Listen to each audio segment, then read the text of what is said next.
ഇപ്പം നമുക്ക് എന്തായാലും യുദ്ധം ചെയ്തതിനകത്ത് ചെലവുകളുണ്ട്. അത് നമ്മൾ അതിനു വേണ്ടി പണം മാറ്റിവെച്ചിട്ടുണ്ട്. അതിനുശേഷം നമ്മളിപ്പോ 50,000 കോടി രൂപ കൂടി പ്രതിരോധ സംവിധാനത്തിലേക്ക് കൂടുതൽ കൊടുത്തിട്ടുണ്ട്. അതൊക്കെ ഇന്ത്യയുടെ കരുതലിന്റെ ഭാഗമാണ്. കാരണം നമ്മുടെ പുരോഗതിയിൽ അസൂയപ്പെടുന്ന രാജ്യങ്ങൾ കൂടുതൽ ഉള്ളത് കൊണ്ട് ഇത്തരത്തിലുള്ള യുദ്ധങ്ങൾ നാളെ കാലത്തെ എവിടെ നിന്ന് വേണേലും പ്രതീക്ഷിക്കാം, അത്തരത്തിലുള്ള അക്രമങ്ങൾ ഉണ്ടാകാം എന്നുള്ളത് കൊണ്ടാണ് ആ രീതിയിൽ കരുതുന്നത്. പക്ഷേ യുദ്ധം ചെയ്ത് പണമുണ്ടാക്കിയ ഒരു രാജ്യം ഈ പറയുന്ന പോലെ ലോകത്ത് പല രാജ്യങ്ങളും യുദ്ധം ചെയ്യുമ്പോൾ അത് ആ ലോകത്തിനുണ്ടാക്കുന്ന ബാധ്യതയ്ക്കപ്പുറം ഇന്ത്യ യുദ്ധത്തിലൂടെ കോടാനുകോടി രൂപ ഉണ്ടാക്കിയിരിക്കുന്നു എന്നുള്ളതാണ് ഇപ്പൊ ഇതിൽ നിന്ന് നമുക്ക് സാധാരണ ഒരു മനുഷ്യൻ പറയുന്ന ഭാഷയിൽ പറഞ്ഞാൽ മനസ്സിലാകും.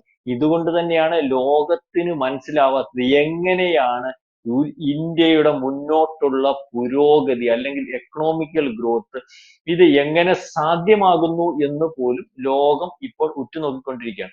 കൂടുതൽ വാർത്തകളും വിശേഷങ്ങളും നിങ്ങളിലേക്ക് എത്താൻ ABC മലയാളം സബ്സ്ക്രൈബ് ചെയ്യുക, ബെൽബട്ടനും അമർത്തുക.